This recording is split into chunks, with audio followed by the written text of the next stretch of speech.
On en prend notre Bible.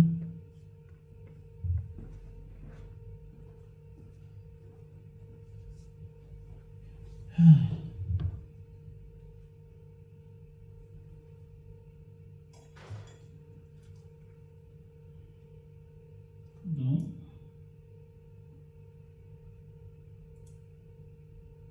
1 Jean.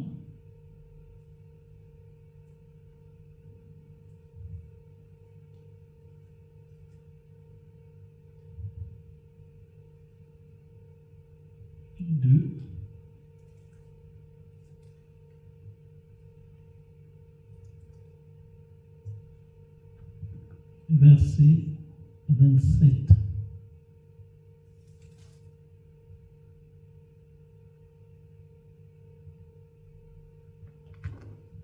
Alléluia. Amen. Dieu dit, mais l'onction que vous avez reçue de lui demeure en vous. Et vous n'avez pas besoin qu'on vous enseigne.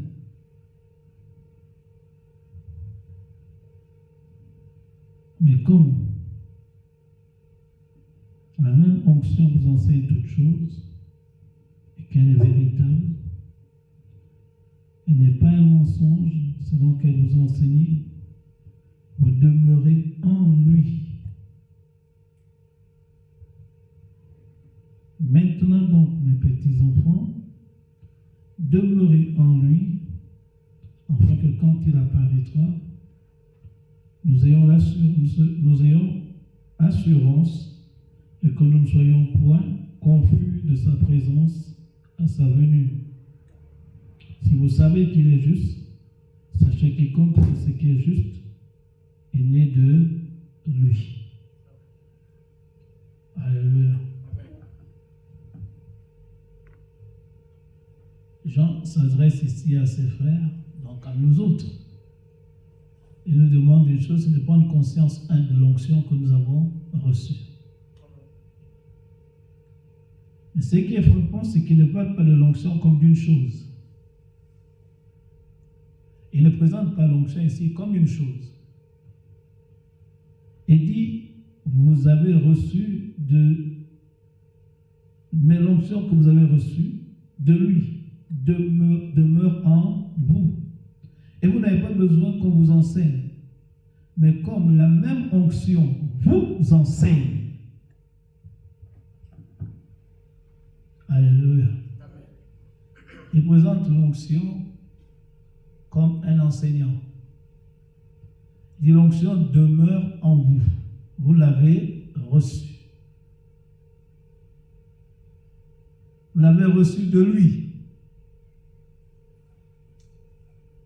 De qui? De lui. Lui qui? Jésus.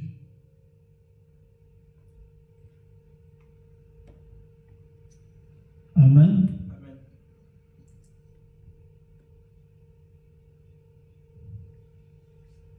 Le souci de Dieu, c'est que tu sois enseigné,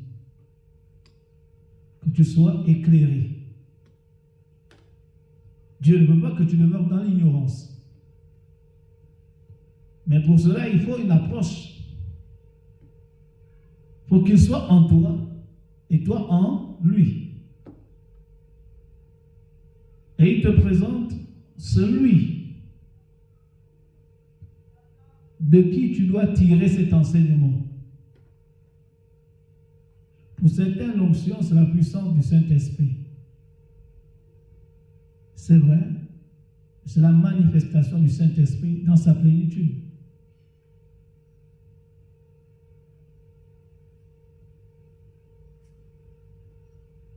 Et l'objectif que Dieu a, c'est de t'amener à être en communion avec l'onction.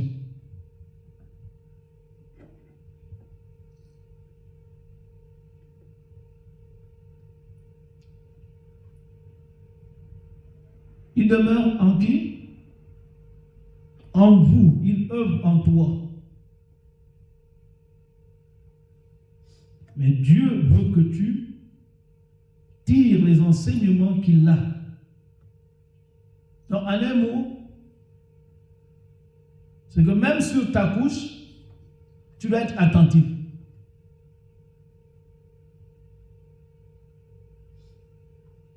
Parce que Dieu te parle. Alléluia. Même sur ta couche.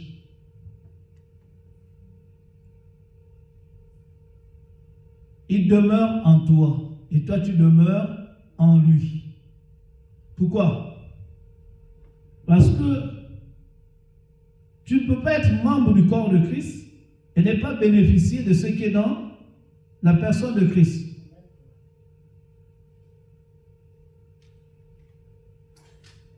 Dans 1 Corinthiens 5, 1, 6, il est écrit, vous êtes maintenant membre du corps de Christ. Vous êtes devenus une même plante avec lui.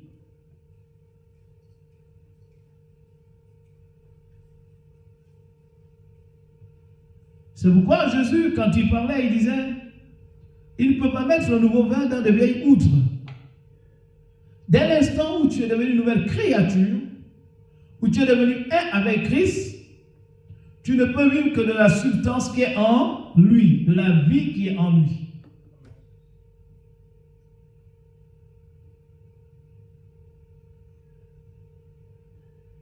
Et en lui habite la plénitude de Dieu. Colossiens chapitre 2.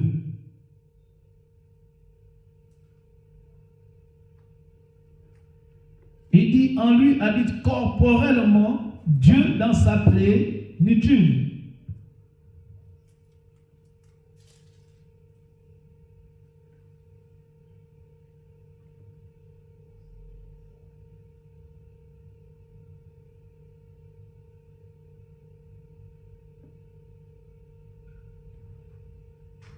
Colossiens, chapitre 2.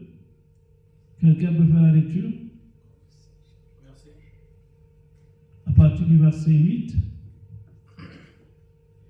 Je la prends dans Colossiens chapitre 2, à partir du verset 8. Prenez garde que personne ne fasse de vous sa proie par la philosophie et par les vaines tromperies, s'appuyant sur la tradition des hommes, sur les rudiments du monde et non sur Christ. Car à lui habite corporellement toute la plénitude de la divinité. Alléluia. Amen. Car toute la plénitude de la divinité habite en lui, corporellement.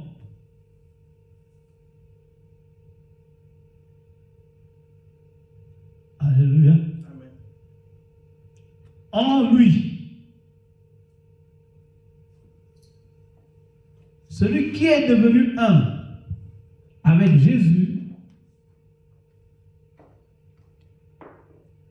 ne peut que s'identifier avec la vie qui est en Jésus. C'est pourquoi Jean explique ce que Paul explique dans Colossiens. Il dit, vous avez reçu de lui l'onction. Vous êtes devenus un avec lui. Et cette onction demeure en vous. Et vous demeurez en lui. C'est comme il venait à dire dans Jean 15, 7, si vous demeurez dans ma parole et que mes paroles demeurent en vous, tout ce que vous demanderez au Père vous sera accordé. Vous faites partie intégrante de Christ. C'est pourquoi Paul pouvait dire, ce n'est plus moi qui vis, c'est Christ qui vit en moi. Je suis devenu même plante avec Jésus. Et plus que l'onction est sur Jésus. Alléluia. C'est quand on lit Jean Galates 2, où Paul dit, ce n'est plus moi qui vis, c'est Christ qui vit en moi. Mais c'est sur lui que Dieu a accordé l'esprit. On dit dans le psaume 133 que lui descend sur la tête d'Aaron et elle descend sur la barbe. Jésus étant le souverain sacrificateur sur l'ordre de Melchisedec, c'est sur lui que l'onction vient. Il a reçu du Père le Saint-Esprit. C'est pourquoi il est le seul qui est capable de baptiser du Saint-Esprit. En un mot, de faire bénéficier à tous ceux qui sont membres de son corps. Parce que dans le psaume 133, on parle du corps. Et si nous sommes une même plante avec Christ, nous ne pouvons vivre que de la sève qui sort, qui nourrit la racine.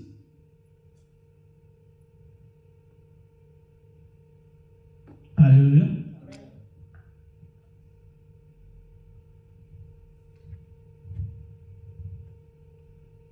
L'onction est l'un des noms du Saint-Esprit.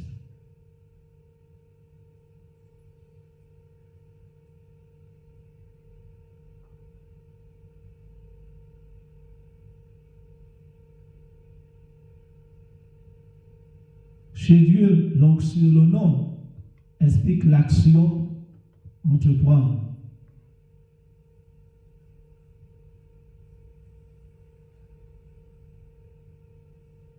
Alléluia. Dieu regardant au cœur, il a d'abord décidé de changer ton cœur en cœur de pierre en cœur de chair. Il a décidé que la racine du péché soit ôtée. Et une fois que la racine du péché est ôtée, il a planté la meilleure sémence, qui est la vie, qui est Jésus-Christ. Et lorsque la parole de Dieu devient ton cœur, et que tu deviens un avec la parole, tu peux me dire, ce n'est plus moi qui vis, c'est Jésus qui vit en. Mais comme celui qui vit en moi, l'onction demeure sur lui, je jouis de la même onction.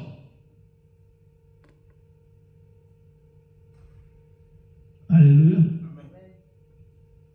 C'est pourquoi, quand Dieu nous interpelle, il dit l'onction demeure en toi. Mais son objectif, c'est de t'enseigner, c'est de t'éclairer.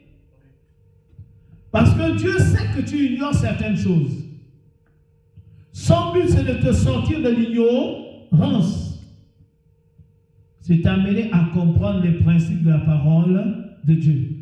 Dieu te demande d'être à sa disposition. Alléluia. Dieu te demande d'être à sa disposition.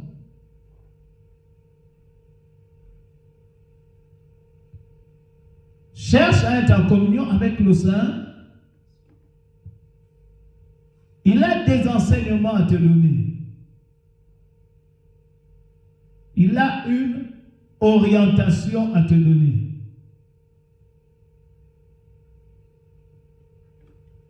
C'est pourquoi, dans 2 Corinthiens 13, verset 13, Dieu dit rechercher la communion du Saint-Esprit. Rechercher la communion.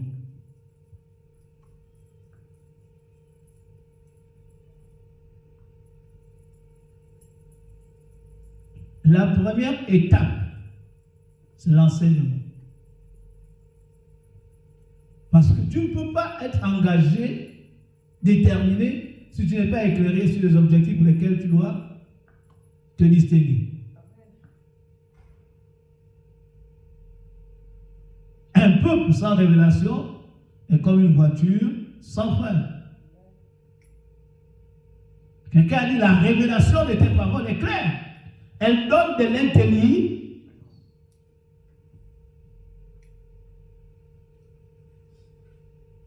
Alléluia.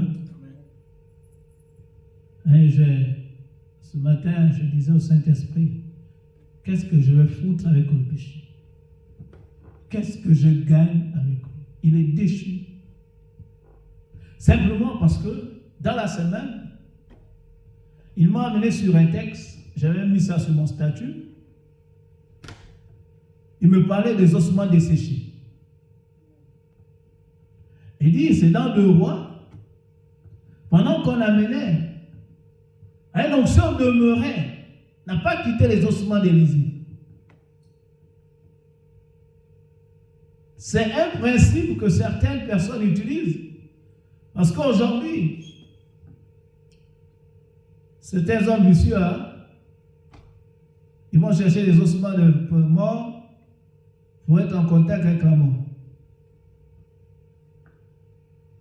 Mais là, Élisée avait reçu la double portion, donc l'onction était sur lui. Géasi n'était pas digne de recevoir cette onction parce que lui, il était après le gain. Sa joie, c'était d'être à côté de l'homme de Dieu. Et quel homme de Dieu? Le Père d'Israël. Il avait accès auprès du roi. Il avait tous les privilèges. Là où Élisée entrait, Géasi entrait. Il avait le même traitement qu'Élisée. Il suffisait qu'il disait que c'est le roi, c'est Élisée qui m'a envoyé. On le servait. Donc tout ce qui l'intéressait, c'était le privilège d'être à côté de l'homme de Dieu. Mais pas le privilège de recevoir ce qui était sur lui et en lui.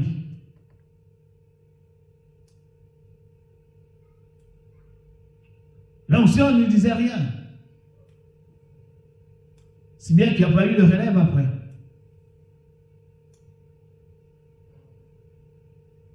Alors Élisée va avec son onction et il a enterré avec son onction. L'onction reste sur lui.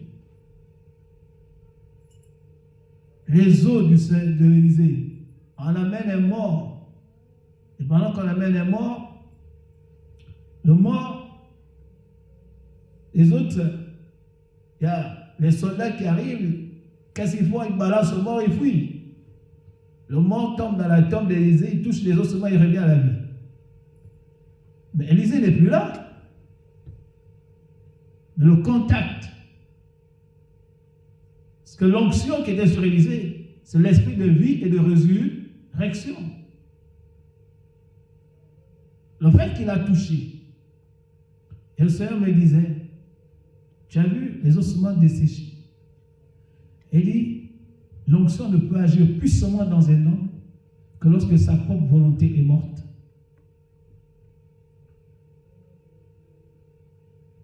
Dieu veut que tu sois comme un ossement desséché. Un ossement desséché n'a plus de volonté personnelle. Il est mort au péché. Il ne vit plus pour le péché. Il est disposé à écouter ce que l'Esprit lui dit et à agir. C'est pourquoi Jésus pouvait dire, ceux qui sont nés de l'Esprit, d'eau et d'Esprit, sont comme le vent.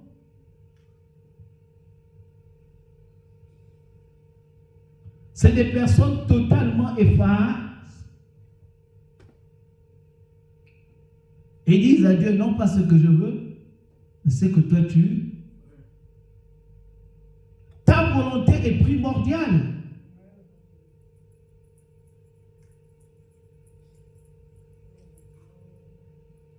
Et ce matin, quand j'accompagne l'enfant, je dis au Seigneur, moi le péché, ce n'est plus important ça.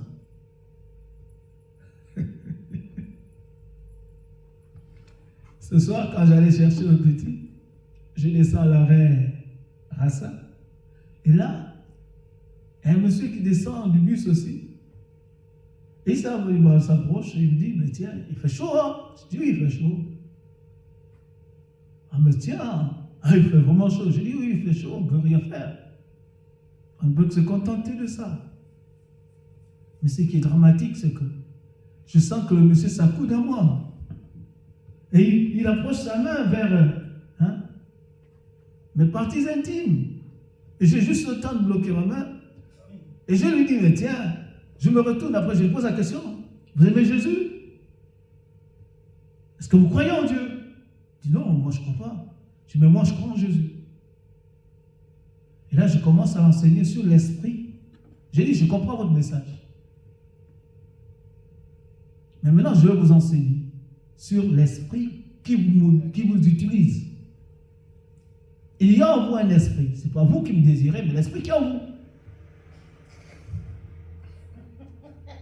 Amen. Vous voyez, quand vous prenez la résolution de dire, Seigneur, moi, ce péché, je m'en fous.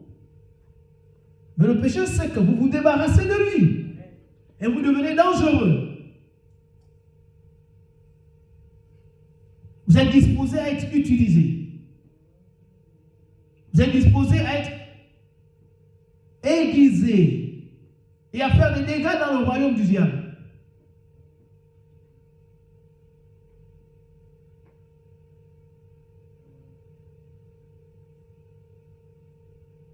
Et j'ai pris mon temps de l'enseigner. Et je dis, vous savez ce que vous avez là? Vous êtes comme dans une matrice. Vous savez ce qu'on appelle la matrice? J'ai dit, le monde ici, c'est une matrice dans laquelle vous êtes. La matrice dans laquelle vous êtes s'appelle la prostituée. Et dans cette matrice, il y a plusieurs sortes d'esprits. Et les esprits, qu'est-ce qu'ils font? Ils vous donnent le désir d'avoir des rapports avec eux et ils vous excitent à aller chercher des autres hommes pour avoir des rapports. Mais dans le but de les satisfaire, de contenter, parce qu'ils cherchent à voler quelque chose en moi. Donc, ce n'est pas vous qui me désirez, mais celui qui vous utilise et à qui vous avez accepté de vous soumettre. Chaque vice est lié à un esprit.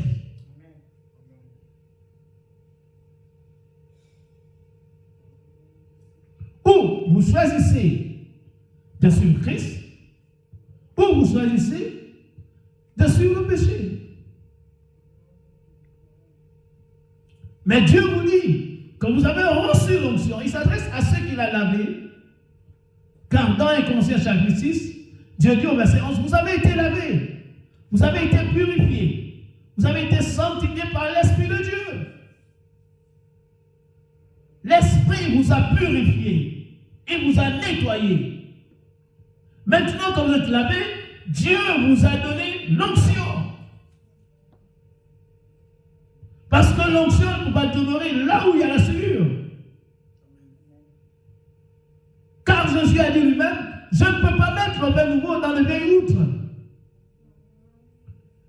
Mais qu'est-ce que Dieu trouve-t-il en nous donnant son esprit? Non, il sait que tu ne peux pas marcher seul. Tu as besoin d'une compagnie. Le besoin qu'on ressent, c'est d'abord de l'avoir lui, d'être à l'écoute de celui que Dieu nous a donné. Oui, cet homme, il ne pouvait pas contrôler ses émotions. Il est sous le coup de la servitude d'un esprit d'abomination. Et là, je l'ai expliqué, vous saviez, ma petite sœur un jour a vu un esprit d'abomination qui fait des rapports avec lui. Et que Dieu lui dit, plus tard, cet enfant, s'il continue dans cette voie, il aurait des désirs qui vont l'amener à aimer les hommes comme lui. Il n'y a pas longtemps, un président de la place pouvait dire, la bête est parmi nous. Ils ne sont pas ignorants. Ils savent ce qu'ils disent. Et la bête, c'est quoi? C'est l'antéchrist. Frère, croyons pas que le monde est aveugle. Non, ce monde savent là où ils sont, avec qui ils travaillent. Mais nous ignorons tout. Nous ignorons tout. Je disais à Dieu, mais qu'est-ce que tu as trouvé dans la maison d'Abraham pour que tu lui demandes de sortir de la maison de son père? Il m'a dit, chaque maison a un nom fort. Chaque nation est assujettie à un nom fort. Quelqu'un ne peut pas dire la bête est là s'il ne sait pas qui est la bête. Il conjure avec la bête. C'est qu'il connaît le monde dans lequel il se trouve. Nous sommes asservis par la bête.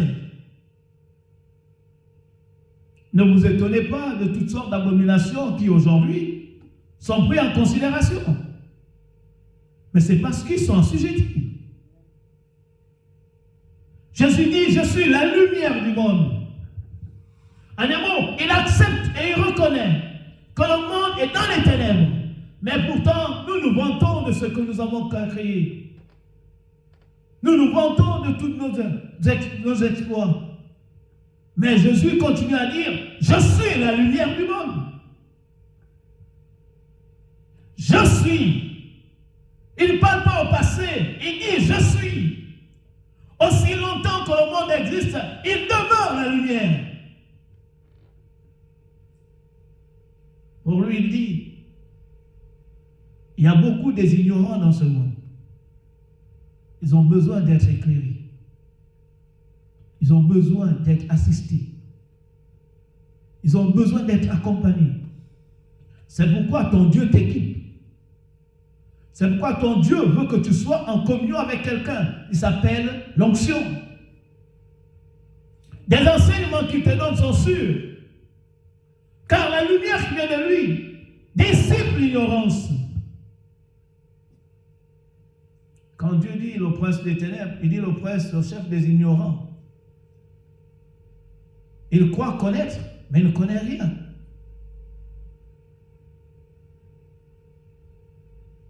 Alléluia. Vous voyez, le monde nous miroite des bonnes choses. Tout à l'heure, le péché m'interpellait à goûter à son plaisir. Mais la Bible dit quoi? Que Moïse a refusé d'avoir pour un temps, la jouissance du péché.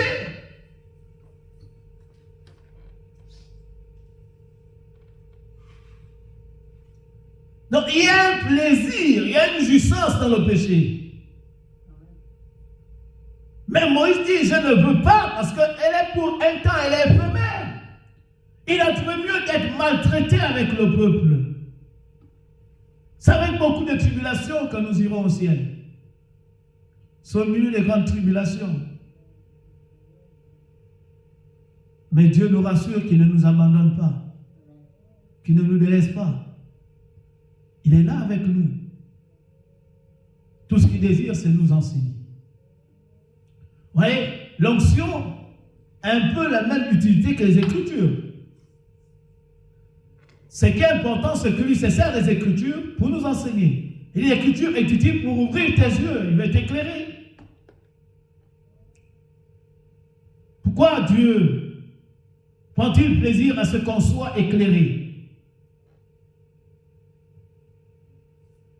Jean-Baptiste a dit un jour, dans Jean 3, je crois que c'est Luc 3, il a dit à certaines personnes qui vous a appris à fuir la colère à venir. Quand il les a vus venir à son baptême, il dit, mais ignorant comme vous étiez, endurcis comme vous l'êtes, qui vous a appris? De qui vous tirez cet enseignement? Comment vous voyez les choses à venir?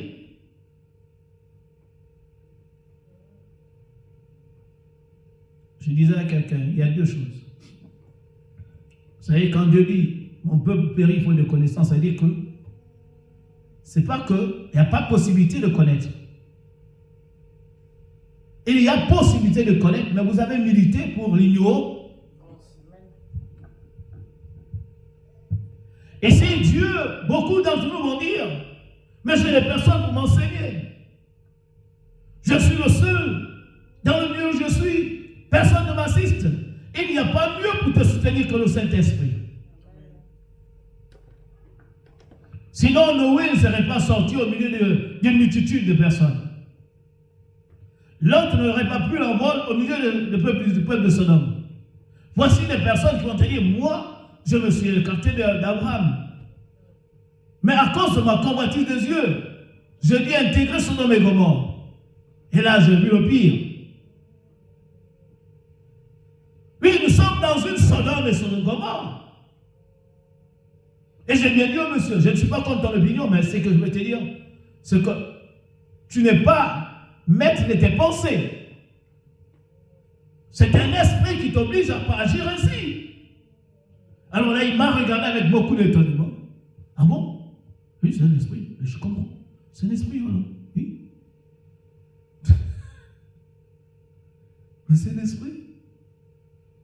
Tu contentes tes désirs d'un esprit. Tu n'ignores pas que toi-même tu es un esprit. Tu habites dans un corps. Et que tu peux te côtoyer par plusieurs autres esprits. Parce que la matrice dans laquelle tu es est habitée par des esprits impurs que Dieu a chassés.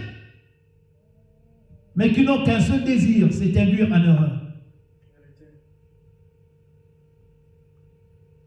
Ne croyons pas que nous, qui portons la parole de Dieu, nous sommes exemptés. Satan n'a pas eu peur de Pierre. Bien que Jésus soit là, À peine dans Matthieu 16, la Bible dit que Jésus pose la question, qui dites-vous que je suis? Et Pierre, tout excité, sous la puissance de l'Esprit, dit à Jésus, tu es le Christ, le Fils de Dieu. Mais quelques instants après, c'est le même Pierre qui est reprimandé par Jésus.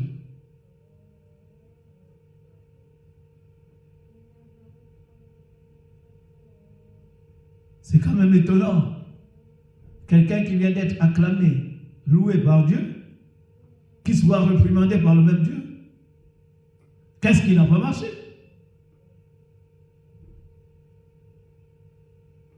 Un instant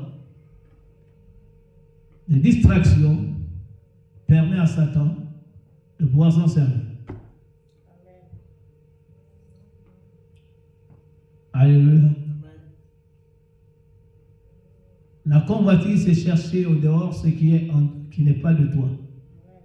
Mais Dieu dit, en toi, il y a quelqu'un sur qui il a placé sa confiance. Oui, il revient à dire comme Paul dans 1 Corinthiens chapitre 3, il dit, ne savez-vous pas que votre corps est le temple du Saint-Esprit et que l'Esprit de Dieu habite en vous? Il dit, il habite en vous. Vous n'êtes pas seul. Vous n'avez jamais été seul.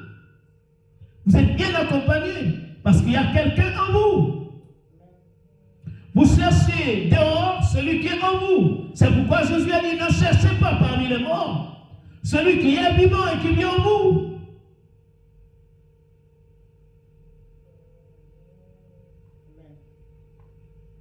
Celui qui est à tes côtés, qui demeure en toi. C'est pourquoi dans Romains chapitre 10, il dit, la parole est près de vous.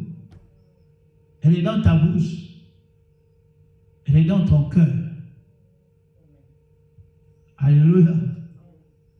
Celui que tu cherches est en toi. Accepte de perdre seulement et de le laisser régner.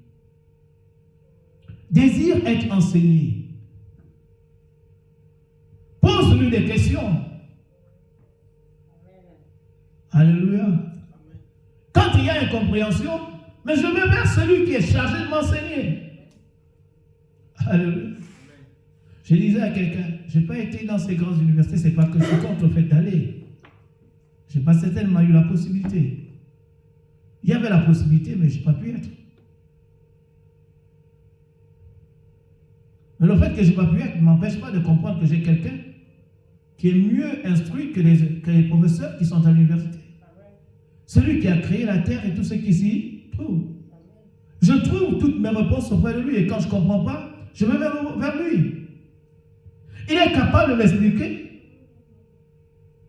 Quelle que soit la figure géométrique qui se trouve devant moi, il est capable de m'expliquer dans les moindres détails chaque angle. Alléluia. Dans Ephésiens 3, Paul dit que par la puissance de Dieu qui agit en vous, il parle du Saint-Esprit. Dieu fait au-delà, verset 20, il dit Dieu fait au-delà de ce que nous pensons et demande. Alléluia. Dieu nous amène à prendre une prise de conscience. La première chose, c'est qu'il nous interpelle sur la personne que nous avons reçue qui s'appelle onction.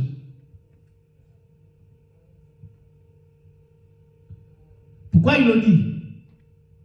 Parce que certains se plaignent. Certains ont du mal à croire.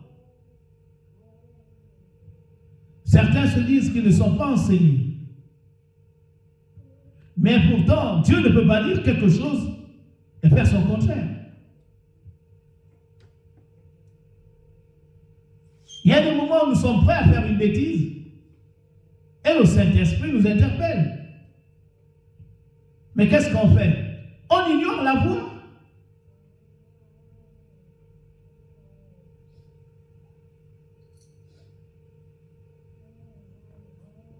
Pourquoi après on regrette? Pourquoi après on se reprend? Mais c'est parce qu'on est conscient qu'on était au courant de la chose.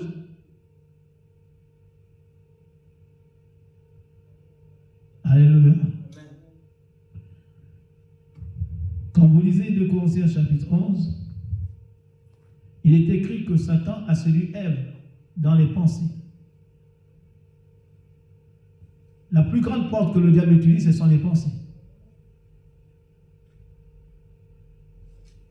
Et à chaque fois que la pensée commence par je,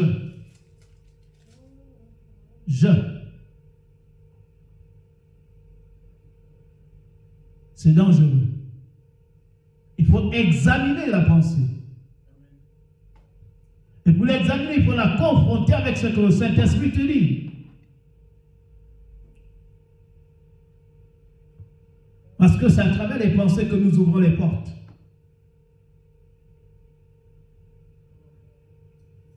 Il est important de demander au Saint-Esprit, mais tiens, quelle est la porte que j'ai ouverte?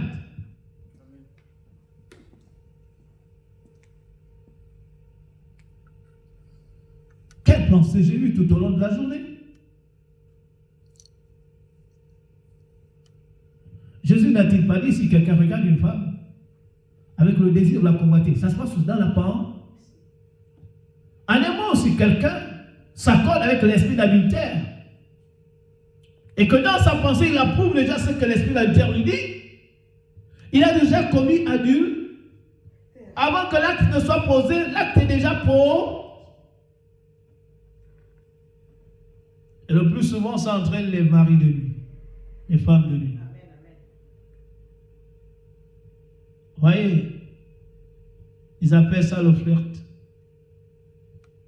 Tu vois dans la télévision, tu passes et tu vois la ville est remplie de l'abomination. Depuis 16 ans, on a légalisé l'abomination.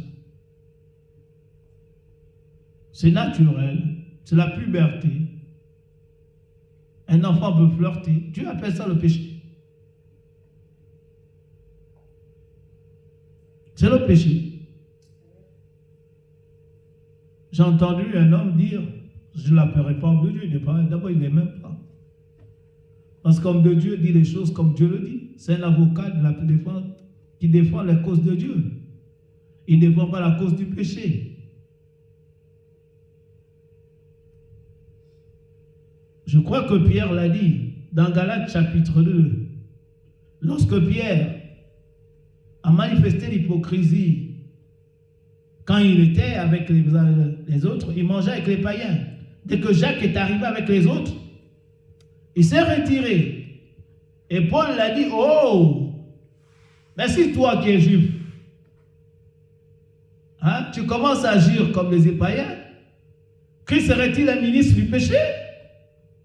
Si nous rebâtissons ce que nous avons détruit, est-ce que nous ne nous constituons pas nous-mêmes des transgresseurs? Nous avons détruit une maison qui était unique. Et nous avons rebâti une maison pure, dans laquelle manifeste la sainteté de Dieu. Et toi, tu prends encore le caractère hypocrite que tu vas encore mettre. Il s'adressait à l'apôtre Paul, à l'apôtre Pierre, celui dont on disait l'ombre seulement. Rien que son ombre, les malades étaient. Mais Pierre a loué le courage de Paul. Il a vu la preuve que Paul l'aimait pour le ramener sur le droit. L'onction, c'est la vie de Dieu en nous. Alléluia. Il est l'esprit de vie. C'est celui qui nous vivifie, qui vivifie notre esprit. Vous voyez, quand Jésus a dit, vous le reconnaîtrez à leurs fruits, Paul a décrit de quel fruit il parlait. Il parlait du fruit de l'esprit. Que votre douceur soit connue de tous. On ne peut pas parler de douceur si tu n'as pas renoncé à la colère. Hein? Alléluia. Il dit que votre douceur soit connue de tous. Soyez miséricordieux comme votre Père est miséricordieux. Ayez en vous la maîtrise. Et Jacques pouvait parler de la patience qui est le fruit de l'esprit. Il dit que la foi, votre foi produise quoi? La patience. Vous ne le reconnaîtrez pas non au signe des miracles qui les accompagnent, mais aux fruits. Parce que ceux qui sont connus par l'esprit manifestent les fruits de l'esprit. Donc le but de l'onction, c'est de façonner ton caractère. Alléluia. Il doit façonner ton caractère.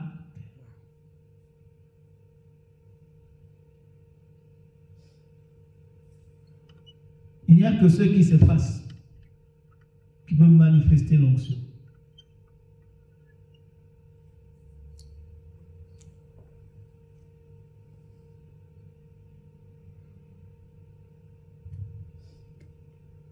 Amen.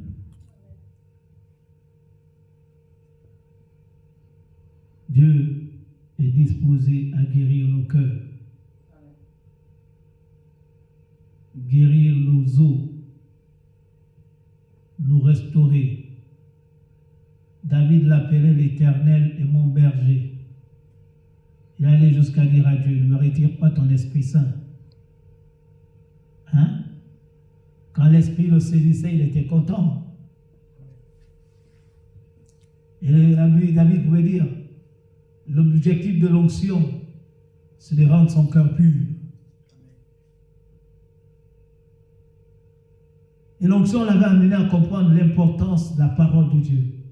Dans le psaume 119, il pouvait dire, Seigneur, je serre ta parole dans mon cœur. Je serre ta parole pour ne pas pécher contre toi. Autrefois, je pouvais me servir du péché. Mais maintenant, j'ai compris que si je serre ta parole, le péché s'éloigne de moi. Je serre ta parole dans mon cœur. C'est ta parole qui produit en moi la pureté.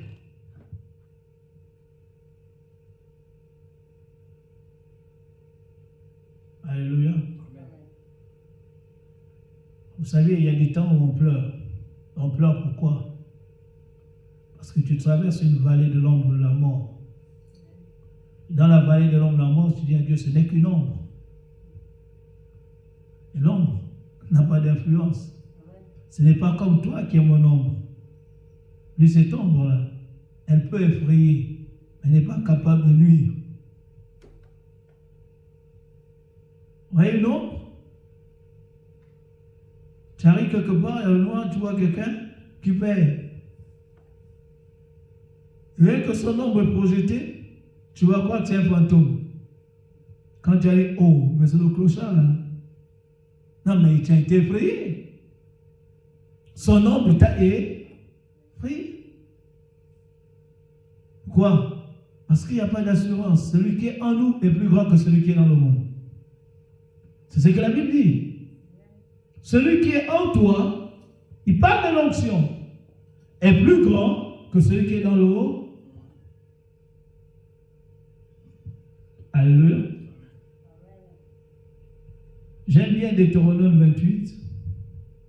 Dieu commence par ceci pour démontrer le chemin de la bénédiction.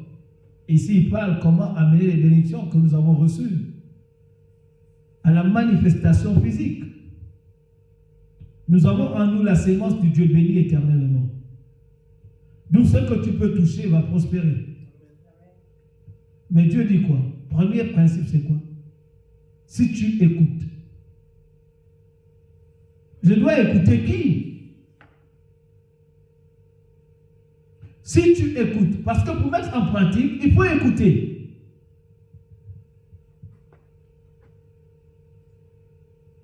Alléluia. Tu ne peux pas mettre en pratique si tu n'écoutes. Et pour écouter, il faut être disposé. C'est pourquoi la première chose que David a demandé à Dieu dans le psaume 51, il dit, non seulement ne retire pas ton Esprit Saint, mais il dit, donne-moi un esprit disposé.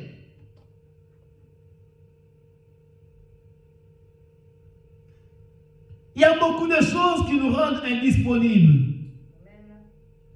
Qui nous indispose? Il y a tellement d'activités autour de nous. Tout est brouillon. Et tout va vite. En ce moment, c'est comme si l'heure filait. Tu te réveilles, il est 6 heures. Mais tu vois l'heure filer. Tout va vite.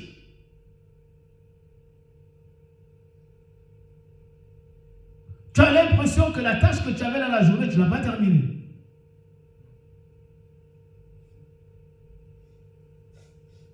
Si bien qu'on n'accorde plus assez du temps à Dieu. C'est Dieu qui passe tout le temps à nous écouter et nous, on ne l'écoute pas. Hein? On ne l'écoute pas. Soit on passe du temps à écouter les autres, mais on n'écoute pas. Et Pierre, avant de pouvoir proclamer, dire ce que j'ai, a d'abord pris le temps d'écouter. Hein? Pierre ne pouvait pas dire à Jésus, sur ta parole, s'il n'avait pas écouté.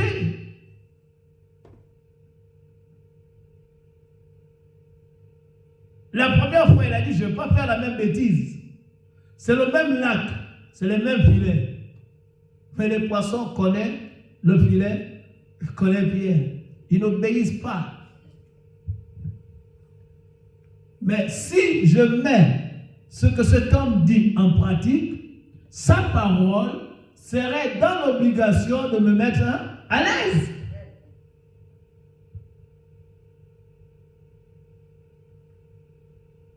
L'écoute.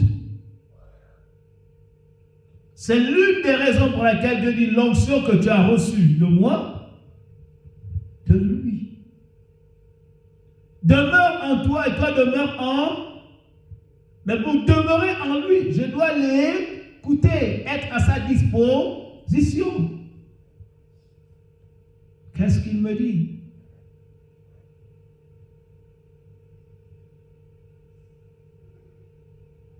Alléluia.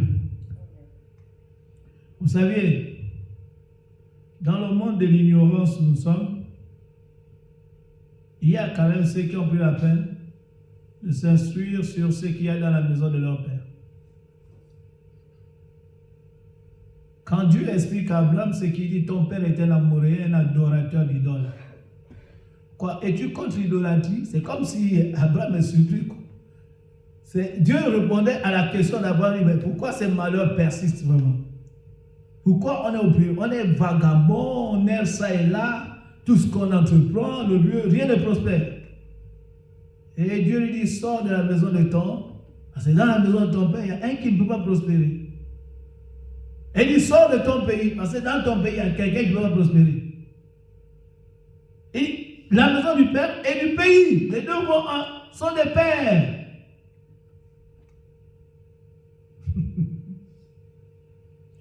C'est pourquoi quelqu'un disait le pacte national. On ne peut pas marcher sans pacte national.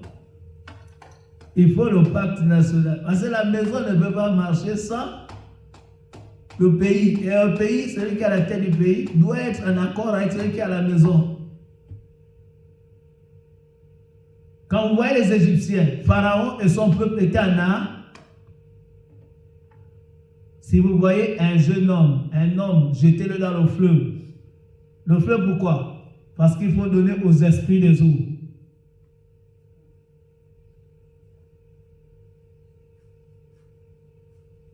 Les dieux de la maison paternelle.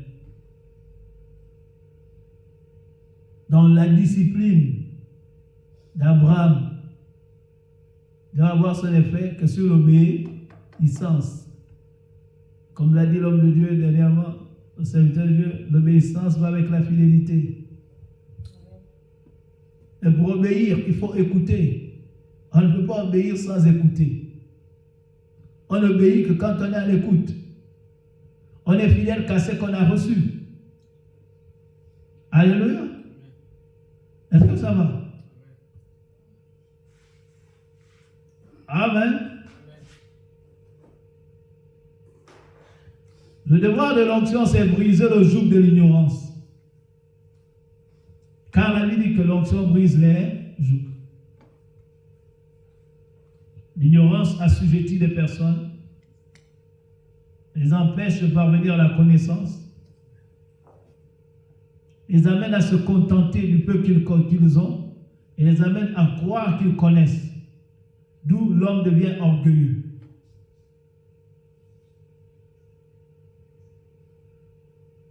Mais quand Dieu s'adresse à ses enfants, il interpelle son enfant à faire plus d'efforts, à se rendre humble, à marcher dans l'humilité, de peur de faire de Dieu un menteur. Dieu ne ment pas. Quand il dit l'onction que tu as reçue de lui a pour objectif 1, t'enseigner. Alléluia. 2, te convaincre. Mais pour qu'il t'enseigne, il faut que tu sois disposé à recevoir. C'est pourquoi lorsque l'onction s'est révélée à Pierre, cette onction qui était en Christ, en Jésus, a dit que Jésus va dire à Pierre, éloigne-toi un peu. A dit que pendant que Jésus enseignait, Jésus éclairait Pierre. C'est sur la base de ce que Pierre a écouté qu'il a été convaincu qu'il y a quelque chose dans la parole de cet homme. Alléluia. Car il venait de comprendre que Dieu a envoyé sa parole pour le guérir. Dieu est disposé à faire route avec toi, à t'accompagner dans tous tes devoirs et te sortir tes devoirs. Il n'est pas le Dieu qui se met à distance. Il est le Dieu qui entre dans la situation où tu es et il change la situation. Il n'a pas fui l'échec de Pierre. Il est venu pour améliorer la vie de Pierre. Il est venu pour apporter la guérison dans le cœur de Pierre. Mais Pierre a été disposé parce que pour lui c'était étonnant que ce grand homme porte son attention sur lui. Écoutez, il y a des moments où on a du mal à méditer sur la personne de Dieu. Quand la Bible nous parle de tout ce qu'il a fait, elle nous montre aussi ce qu'il est capable de faire en matière de destruction. Il n'a pas hésité de détruire tout un monde et sauver 8 personnes. Mais cet homme qui te regarde autrefois, tu vivais dans ton péché, et il jette un regard sur toi. Il s'intéresse à toi. Dans le péché où tu étais, il te sort. Il te dit, sors de là, ce n'est pas dans ce milieu que je te veux, parce que j'ai un projet pour toi. Écoutez, quand vous écoutez les paroles du psaume 45, tu dis, jeune, ma fille, prête l'oreille, écoute. Lisons un peu. Il y a différentes onctions qui sont dans ce texte. On va parler de la myrrhe, l'aloès qui parfume le vêtement. On parle de l'onction. Et l'onction interpelle la jeune fille.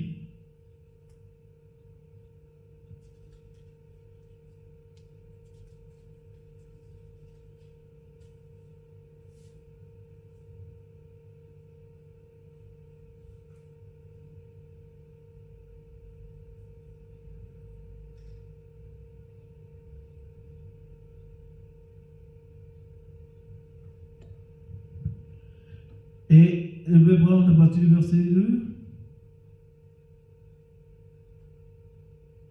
J'ai dit, mon ouvrage sera pour le roi, ma langue sera la plume d'un écrivain diligent. Je parle à Lucego ici, je pensais quoi? Quelqu'un veut lire là-bas?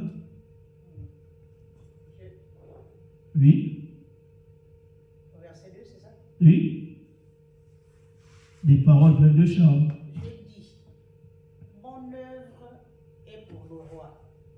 Ma langue soit comme la plume d'un habile écrivain. Tu es le plus beau des fils de l'homme.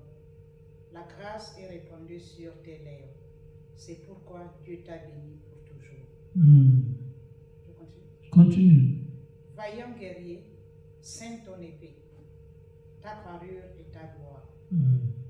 Oui, ta gloire. Sois vainqueur. Monte sur ton char. Défends la vérité. Monte sur ton char, défends la vérité, oui. La douceur et la justice. La douceur et la justice. Et que ta droite se signale par de merveilleux exploits. Et que ta droite se signale par de merveilleux exploits. Tes flèches sont aiguës. Tes flèches sont aiguës. Les peuples tomberont sous toi. Les peuples tomberont sous toi. Elles perceront le cœur des ennemis du roi. Elles perceront le cœur des ennemis du roi. Ton trône, ô Dieu. Ton trône, ô Dieu, est toujours. et à toujours. Et à toujours. Le sceptre de ton règne est un sceptre d'équité. Amen. Le sceptre de ton règne est un règne d'équité. Continue. Tu aimes la justice. Tu aimes la justice. Et tu es la méchanceté. Tu es la méchanceté. C'est pourquoi, oh Dieu, ton Dieu t'a oint d'une huile de joie. Ton Dieu t'a oint d'une huile de joie. Par privilège sur tes collègues. Par privilège. On parle de l'onction là. N'est-ce pas? Amen. Tout le chapitre parle de l'onction. C'est pourquoi ton Dieu, tu as aimé la justice, tu as haï la méchante, la haine du mal. Oui, continue. Aucune approbation pour le mal. Vas-y. La myrrhe, Voilà les différentes onctions. La myrrhe, l'aloès et la casse, et la casse parfument tous tes vêtements. parfument tous tes vêtements. Dans les palais d'ivoire, Dans les palais d'ivoire, les instruments à cordes te réjouissent. les instruments à cordes te réjouissent. Des filles de rois sont parmi tes Des filles de rois sont parmi bien-aimés. tes bien-aimés. La reine est à ta droite, La reine est à ta droite. parée d'or d'Ophir. Pareil d'or de fille. Voilà, le verset 10, il dit quoi? Écoute, ma fille, Écoute, vois et prête l'oreille. vois et prête. L'oreille. Alléluia. Oublie ton peuple et la maison de ton père. Amen. Amen. Il dit écoute, vois et prête. L'oreille. Premier verbe, c'est quoi? Et écoute. Amen. N'est-ce pas? Amen. 2. Ouvre tes yeux, vois. Amen. Voir, c'est marquer la différence. 3, c'est quoi? 3, c'est prêter. Prête l'oreille, sois attentive. Pourquoi? Et il soit attentif. 1. Oublie la maison de ton. Alléluia. Amen. Amen. Amen. Et il dit pourquoi? Hein?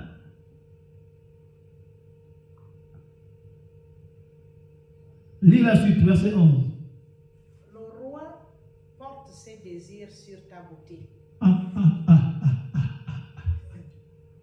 Alléluia. Amen.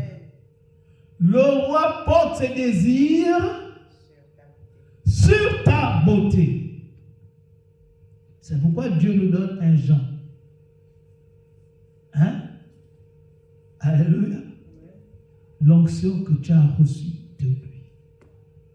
Le roi porte ses désirs sur ta beauté. Il t'a lavé, il t'a nettoyé. Tu es resplendissante.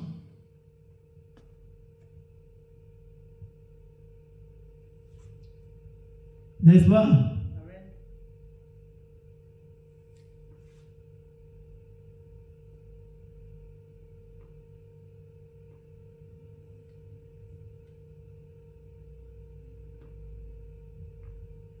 Puisqu'il est ton Seigneur, prosterne-toi devant lui. Allez.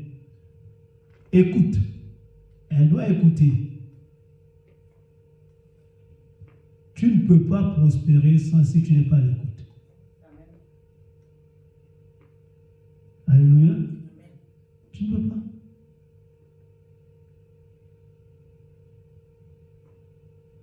C'est pourquoi Jésus a dit, heureux ceux qui ont soif de la justice, ils seront rassasiés. Il faut manifester un désir. Amen. Là où on vient, c'était pourri. La grâce qu'on a eue, c'est que Dieu nous a donné le temps de vivre dans le monde. De passer du temps avec l'homme du péché.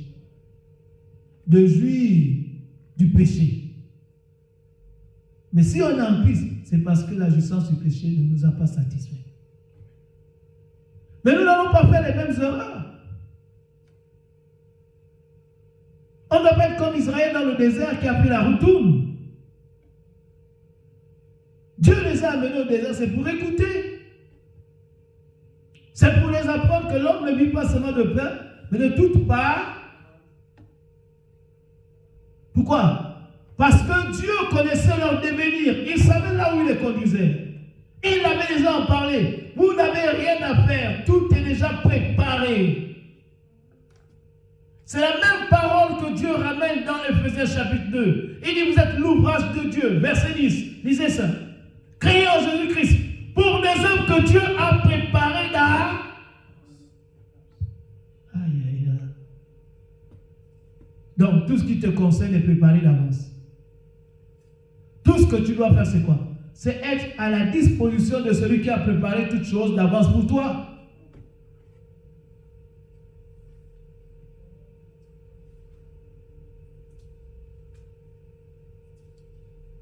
Et qu'est-ce qu'il te demande? C'est d'être comme un enfant nouveau-né. Nourris-toi de la parole. Il dit l'enfant, bien qu'il soit enfant, il doit se nourrir du lait. Jusqu'à ce qu'il sache reconnaître ce qui est bien et différencier le bien du mal. S'il n'arrive pas à différencier le bien du mal, bien qu'il soit enfant, il serait comme ce petit bébé qui ne sait pas différencier ses excréments avec la bouffe.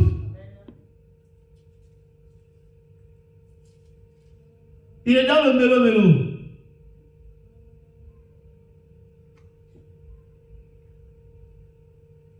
Alléluia. Est-ce que ça va? Amen. En l'onction et en nous. Nous devons demeurer à l'écoute. Seigneur, parle, je t'écoute. Samuel pouvait dire, Seigneur, je suis ton serviteur. Parle. Alléluia. Le centenier est venu, il a dit, dis seulement un mot, je reste à l'écoute. Le lépreux a dit, si tu veux, tu peux me rendre, je suis à l'écoute. La femme, à la perte de sang, a dit, si je touche, mais après toucher, elle n'est pas partie loin. Elle a entendu la suite. Alléluia. Elle était à l'écoute. Tous ceux qui ont été à l'écoute ont vu la gloire de Dieu.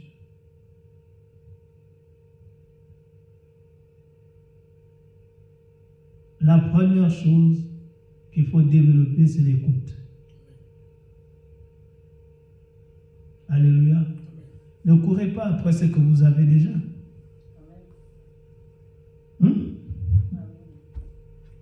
Il y a une sœur, il n'y a pas longtemps, je partais à un Samaritain, à l'hôpital, comment on appelle ça? Non. Solidarité Santé.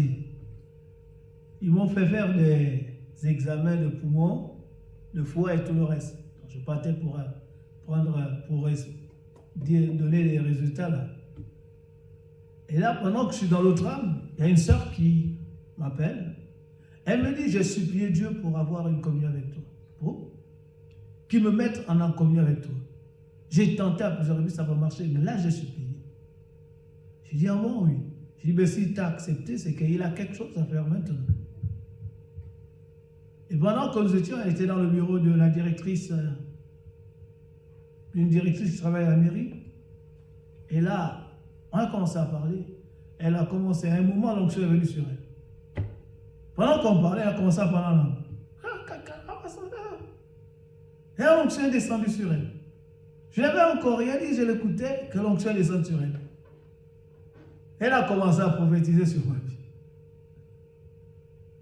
Mais ce qui est étonnant, c'est qu'elle m'a dit, mais ce qui est vrai, c'est qu'il faut prier pour que j'ai l'argent. J'ai dit, mais tu cherches ce que tu as déjà. Ne va pas chercher ce que tu possèdes déjà. Alléluia. Non, tu possèdes ce que tu cherches. Elle dit comment ça? Je dis, mais il est écrit, à celui qui n'a pas, on notera même ce qu'il a. Amen. Donc tu l'as déjà, où tu vas chercher l'argent? Tu sais qu'il est où? Mais elle dit qu'en Jésus, tu as la plénitude de tout. Amen. J'ai dit, la seule chose qu'il faut commencer dans le royaume des cieux, on ne fonctionne pas en voyant, on fonctionne par la foi. Si tu crois, tu verras ma gloire. Mais croire en quoi? En ce que je t'ai dit. Amen. Qu'en lui, tu possèdes l'argent. Et pendant qu'on était là, j'ai dit, bon, en ce moment, je crois que le Saint-Esprit est en train de dire quelque chose. Il dit, mais il faut prier pour la soeur. J'ai dit, bon, on va prier. On a prié. Après, il dit, mais tiens, il y a une autorité dans la salle. C'est elle qui était autorité. Il dit, bon, l'onction va venir sur toi. Et le Saint-Esprit te dit quelque chose pour la soeur. Elle dit, oui, en ce moment, il me dit qu'elle passe, elle serait mère adjointe. J'ai dit, ben, c'est pas encore tout. Et elle dit, mais en ce moment, je vois qu'on amène l'argent à la maison. Et on a amené de l'argent, il n'y a pas besoin, elle est rentrée chez elle, elle a trouvé l'argent. Quelqu'un lui cherchait, mais pouvait lui remettre l'argent. La personne l'a poursuivi. Elle dit, je cherche à te bénir. Elle a envoyé 25 000 francs à ma femme. Elle ne peut pas envoyer ce qu'elle a eu, une bonne somme. Elle dit, mais Dieu me montre l'argent. J'ai dit, mais évidemment.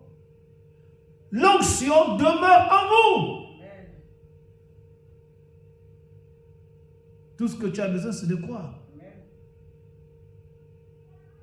Ouvre ta bouche, je la remplirai. Mais il parle de qui? Il parle de l'onction. Je suis en toi, dit l'onction. Toi et moi, nous sommes un. Il est impossible que tu conçoives encore des choses. Non, il faut refuser ce que Dieu veut te porter, faire porter. L'onction brise le joug de la maladie.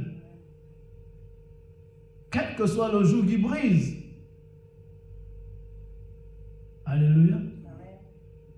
Aie confiance en lui.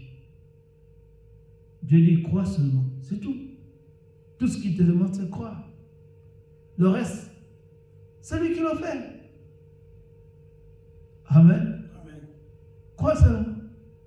Tu as besoin de foi. Crois. Crois. Et le reste, Dieu le fait. Amen. Alléluia. Amen. Que Dieu vous bénisse.